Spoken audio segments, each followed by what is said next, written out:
मैं परमेश्वर का धन्यवाद देता हूँ। प्रभु ने हम प्रत्येक को एक बार फिर इकट्ठा होने का एक मौका दिया। आइए हम प्रभु की उपस्थिति में प्रार्थना के साथ हम जाएं। स्वर्ग के पिता प्रभु जी, हम आपको धन्यवाद देते हैं प्रभु। आपका वचन जब हम सीखने के लिए जा रहे हैं प्रभु, नम्रता के साथ आपके चरणों में आते हैं प्रभु। आप दया करें प्रभु, हमारे मनों को आप खोलें पिता, वचन को आप खोलें प्रभु जी। समझने के लिए हम एक एक को आप सहायता करें। है कि सब बात हम आपके हाथ में सौंपते हैं। सरादर महिमा केवल हम आपको देते हैं। प्रार्थना प्रभु यीशु मसीह के नाम से हम मांगते हैं, आमीन। बीते समयों में हम लोग परमेश्वर के वचन से सीखते आ रहे थे इस नए विश्वासियों के सीरीज़ में कि कैसे एक व्यक्ति उद्धार पा सकता है। हमने देखा व्यवस्था का पालन करने के द्वारा एक व्यक्ति उद्धार नहीं पा सकता। हमने देखा भले कामों को करने के द्वारा एक व्यक्ति उद्धार नहीं पा सकता। हम सीख रहे थे अपने दम पर, अपने प्रयासों से आप उद्धार नहीं पा सकते। तो ये सारी बातें सीखने का उद्देश्य क्या? उद्धार कोई ऐसा चीज़ नहीं है जो इंसान खुद से प्राप्त कर सके या मैं आपको दे सकूं। महत्वपूर्ण बात है कि हम एक एक इसको समझें और जानें, है ना। उद्धार के विषय में जब हम देखते हैं, परमेश्वर का वचन कहता है, परमेश्वर के वचन में जब हम सीखते हैं, पानी का अगला जो बात हम देखते हैं, पानी का बपतिस्मा जो है उसे लेने के द्वारा भी एक व्यक्ति उद्धार नहीं पा सकता। आज एक ऐसा समय चल रहा है, आज बहुत सी जगहों में लोगों ने सिर्फ एक सोच बना रखा है, प्रभु में आना है इसका मतलब है बपतिस्मा लेना है और कुछ नहीं, है ना। उद्धार के अर्थ को ना जानने के कारण कितने लोग बिना उद्धार पाए जाकर सीधा बपतिस्मा ले रहे हैं और इस धोखे में जीवन बिता रहे हैं कि भाई हमने बपतिस्मा लिया हुआ है और हम पक्का किधर जाएंगे, स्वर्ग जाएंगे। तो इससे बहुत महत्वपूर्ण बात है ये समझना कि बपतिस्मा पानी में डुबकी लगाने से भी एक व्यक्ति का उद्धार नहीं हो सकता, है ना। वो वचन हम लोग इसलिए वचन में जब हम देखते हैं, यूहन्ना 3 अध्याय 16 वचन आप सब जानते हैं, फिर भी मैं पढ़ना चाहूँगा। क्योंकि परमेश्वर ने जगत से ऐसा प्रेम रखा कि उसने अपना एक लौता पुत्र दे दिया, ताकि जो कोई उस पर विश्वास करे वो नष्ट ना हो परंतु अनंत जीवन पाए, है ना। जो विश्वास करे वो नष्ट ना हो। यहाँ पे नहीं लिखा जो बपतिस्मा ले, लेकिन जो विश्वास करे, है ना, वही उसको क्या मिलेगा? अनंत जीवन मिलेगा। यूहन्ना 3:36 भी जब हम पढ़ लेते हैं, यहाँ पर भी किस बात पे जोर दिया गया है?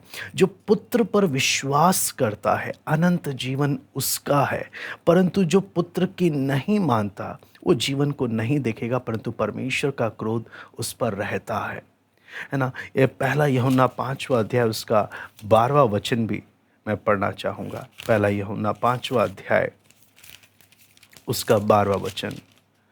यहाँ पे भी आप देखें, जिसके पास पुत्र है उसके पास जीवन है, जिसके पास परमेश्वर का पुत्र नहीं उसके पास जीवन भी नहीं। आप देखें यहाँ पर कहीं पे भी बपतिस्मा पर जोर नहीं दिया गया है।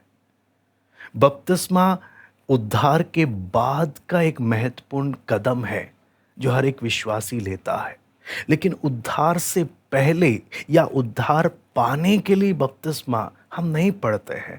यहाँ पर आप यूहन्ना 6 अध्याय उसका 47वां वचन भी मैं पढ़ना चाहूँगा। यहाँ पे लिखा है, मैं तुमसे सच सच कहता हूँ कि जो कोई विश्वास करता है अनंत जीवन उसी का है ना। 5:24 जब हम पढ़ लेते हैं, मैं तुमसे सच सच कहता हूँ जो मेरा वचन सुनकर मेरे भेजने वाले पर विश्वास करता है अनंत जीवन उसका है और उस पर दंड की आज्ञा नहीं होती, परंतु वह मृत्यु से पार होकर जीवन में प्रवेश कर चुका है ना। मृत्यु से पार, देखिए यहाँ पर जो विश्वास जब हम पढ़ते हैं, ये खोखला विश्वास नहीं है ना, एक मजबूत विश्वास है ना। प्रभु ने कई बार लोगों को लगता है सिर्फ विश्वास से क्या होगा, शायद बपतिस्मा लेंगे तो ही उद्धार हो सकता है। कई बार लोगों को विश्वास होता नहीं है, सिर्फ बाहर से लोगों को दिखना चाहिए कि मैं एक विश्वासी हूँ तो ऐसे उद्धार मिलना, क्योंकि वचन में लिखा है तुम विश्वास प्लस अपना कुछ कर कर, जैसे कि मैं उद्धार पाने के लिए मेरी भी कुछ मैंने भी कुछ बातें जोड़ी हैं तब जाके उद्धार मिला, ऐसा नहीं है। वचन साफ साफ बोलता है ये तुम्हारी ओर से नहीं है। तुम अपने प्रयासों से अपने खुद के दम पर उद्धार कमा नहीं सकते, है ना। आप हो सकता है किसी के कहने पे प्रार्थना में आ सकते हैं, आप वचन सुन सकते हैं, आप लोगों को प्रसन्न करने के लिए या किसी के कहने में जाकर आप बपतिस्मा ले सकते हैं, कोई रोक नहीं सकता। लेकिन आप बपतिस्मा लेने से उद्धार मिलेगा इस भूल में नहीं। उद्धार पाने के बाद का कदम आता है बपतिस्मा। जिसने उद्धार पाया है ना। इसलिए मैंने इतनी आयतें पढ़ने का मुख्य बात क्या है, कोई भी धोखे में ना रहे, कोई भी धोखे में ना रहे कि मैंने किसी ने बोल दिया या सब बपतिस्मा ले रहे थे, लाइन में लगे थे, मैं भी लाइन में लग गया, मैंने भी बपतिस्मा ले लिया। किसी ने बोला तू बपतिस्मा ले ले, तेरी बीमारी, तेरे घर की परेशानी, ये सब चीज़ें दूर हो जाएंगी, और मैंने वो सब बातें सुनकर मैंने जाके बपतिस्मा ले लिया। तो ये सब बातें, वचन बोलता है आप एक धोखे में जीवन व्यतीत करेंगे। फिर एक धोखे में कि मैंने बपतिस्मा लिया है ना, और अब प्रभु उद्धार नहीं पाए होने के कारण बपतिस्मा तो ले लिया, नाम के विश्वासी तो बन गए, बाद में जिनका उद्धार नहीं हुआ लेकिन नाम से बपतिस्मा लिया है, कितनों के लिए ठोकर का कारण उनका जीवन बन जाता है, कितनों के लिए। क्योंकि जब उद्धार पाए ही नहीं, जब परमेश्वर ने जीवन बदला ही नहीं, तो वही संसार का वही बातें बार बार बार बार जीवन में दिखाई देगा, और लोग बोलेंगे देखो ये भी तो बपतिस्मा लेकर आया है, लेकिन देखो ये गालियां बकता है, देखो ये दारू पीता घूमता है, देखो ये तो ये सब काम करता है, तो इनमें और बाकी में फर्क क्या है। ऐसे बहुत आज आप अगर देखें मसीह जगत में शैतान ने कितनों को ऐसे बर्बाद कर दिया है, कितनों को, सिर्फ ये सोच वो किस हुड़ में कि भाई सब बपतिस्मा ले रहे थे, हमने भी जाके ले लिया, क्या उद्धार हुआ था। क्योंकि जिसके जीवन में उद्धार हुआ है, मैं आपको बोलता हूँ, वो व्यक्ति बोलता है मुझे अनुभव है वो दिन, वो समय जब प्रभु ने मेरे जीवन में काम किया। मुझे वो दिन वो समय याद है जिस दिन प्रभु ने मेरे जीवन में उद्धार का काम किया, वो मैं मरते दम तक भूल नहीं सकता। तो वो एक अनुभव बहुत ही महत्वपूर्ण और बहुत ही अलग होता है, जो कि बहुत ज़रूरी है। उसके बाद का कदम होता है बपतिस्मा का कदम, है ना। इसलिए वचन में जब हम आगे पढ़ते हैं, मरकुस 16 का 16 हम पढ़ते हैं, है ना, उसको भी हम देखें। यहाँ पे आप देखें, यहाँ पे लिखा है जो विश्वास करे और बपतिस्मा ले उसी का उद्धार होगा, है ना।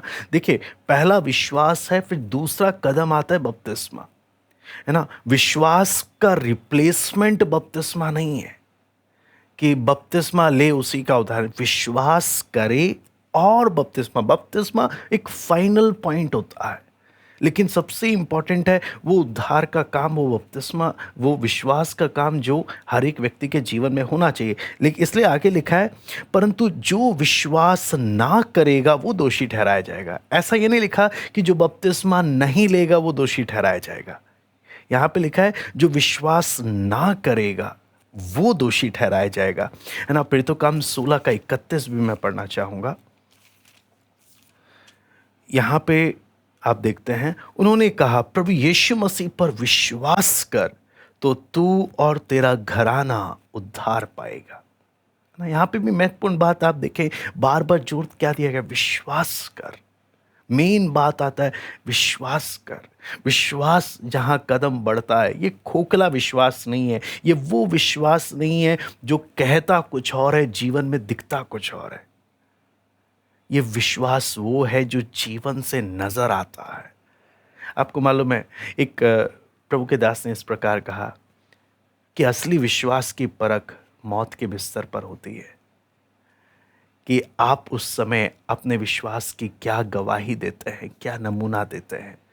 असली विश्वास की परख होती है, आप क्या अपने विश्वास के लिए क्या जान देने को तैयार होंगे? आप क्या अपने विश्वास के लिए कीमत देंगे? कीमत देंगे, है ना? विश्वास के लिए, अपने विश्वास में खड़े रहने के लिए कीमत देंगे। वही है असली कीमती विश्वास, महत्वपूर्ण विश्वास। लेकिन वो खोखला विश्वास है जो मुंह से बहुत कुछ बोलता है लेकिन जीवन में कुछ नहीं दिखता, है ना? विश्वास कर्म बिना व्यर्थ है। एक विश्वास, इसलिए जिस बात पर जोर गया है, इसलिए हम जब पढ़ते हैं तो हमें क्या चीज़ समझ में आता है कि पानी का बपतिस्मा उद्धार पाने के लिए अत्यंत आवश्यक कदम, कि मेरे को पहले बपतिस्मा लेना ही होगा करके नहीं है ना? विश्वास, वचन में लिखा है, विश्वास ही से अनुग्रह के विश्वास के द्वारा अनुग्रह ही से तुम्हारा क्या हुआ है?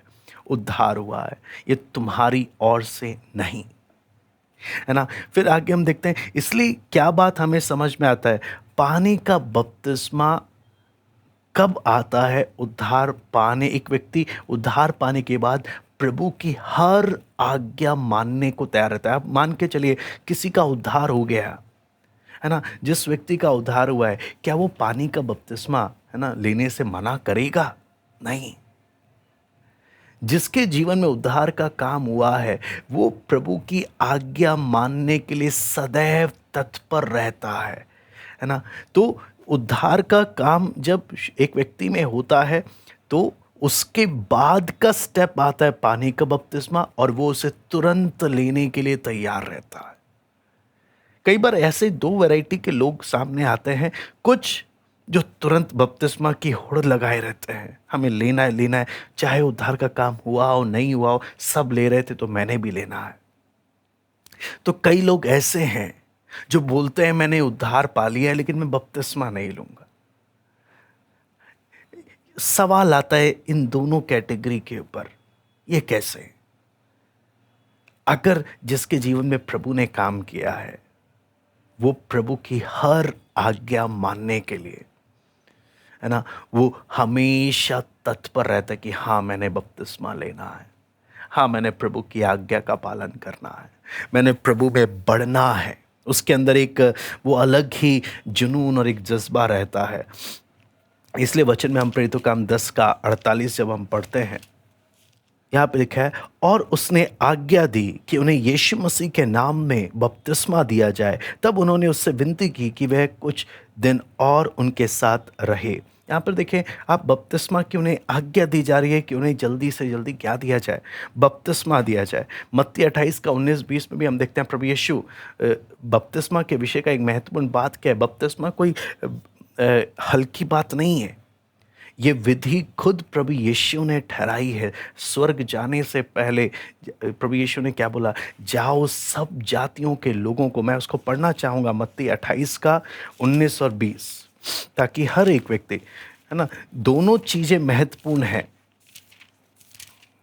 यहाँ पे लिखा है, इसलिए तुम जाओ सब जातियों के लोगों को चेला बनाओ, उन्हें पिता पुत्र और पवित्र आत्मा के नाम से बपतिस्मा दो, और उन्हें सब बातें जो मैंने तुम्हें आज्ञा दी हैं मानना सिखाओ, और देखो मैं जगत के अंत तक सदा तुम्हारे संग हूं, है ना? तो प्रभु यीशु ने यहाँ पे आज्ञा दी है। प्रेरितों काम 2 का 38 भी जब हम पढ़ते हैं, प्रेरितों काम 2 अध्याय उसका 38वां वचन, यहाँ पे देखें, पतरस ने उनसे कहा, मन फिराओ और तुम में से हर एक अपने अपने पापों की क्षमा के लिए यीशु मसीह के नाम से बपतिस्मा ले, तो तुम पवित्र आत्मा का दान पाओगे, है ना? तो ये सारी बातें हम देखते हैं, मन फिराए, विश्वास किए, फिर बपतिस्मा ले रहे हैं। तो एक एक कदम है जो एक व्यक्ति के जीवन में दिखना है। मैंने मन फिराया, मैंने प्रभु पर सच्चे मन से विश्वास किया है, वो उद्धार के काम को मैंने अपने जीवन में अनुभव किया है। फिर अगला कदम आता है जहाँ एक व्यक्ति बपतिस्मा लेता है, प्रभु की आज्ञा का पालन करता है। क्यों? बपतिस्मा कोई मनुष्य के बनाए हुए रिवाज नहीं है जिसका पालन करने की ज़रूरत नहीं। ये प्रभु ने स्वयं इसकी आज्ञा दी है, तो इसका पालन एक व्यक्ति करता है, तो ये बहुत अत्यंत आवश्यकता है। तो इसलिए हम यहाँ पर जब सीख रहे थे, यहाँ पे एक महत्वपूर्ण बात क्या है, तीतुस 3 अध्याय 5वें वचन में लिखा है, हमारा उद्धार परमेश्वर की दया के कारण हुआ है। उद्धार परमेश्वर की दया है ना। ऐसा नहीं कि मैंने पानी का बपतिस्मा लेकर कुछ कमाया जिसके कारण मेरा उद्धार हुआ, नहीं। उद्धार परमेश्वर की दया, विश्वास के द्वारा अनुग्रह ही से तुम्हारा उद्धार हुआ है। मेरी प्रार्थना है प्रभु हम एक एक को समझ में आने दे कि हर एक वो व्यक्ति जो इस भ्रम में, इस धोखे में है कि जो सोच रहे हैं कि उद्धार नहीं पाने पर भी बपतिस्मा लेकर कैसे ना कैसे किसी की बातों में आकर बपतिस्मा ले लिया, जीवन में कोई काम नहीं हुआ परमेश्वर का, ऐसे होकर किसी का जीवन बर्बाद ना होने पाए। आइए हम प्रार्थना करते हैं।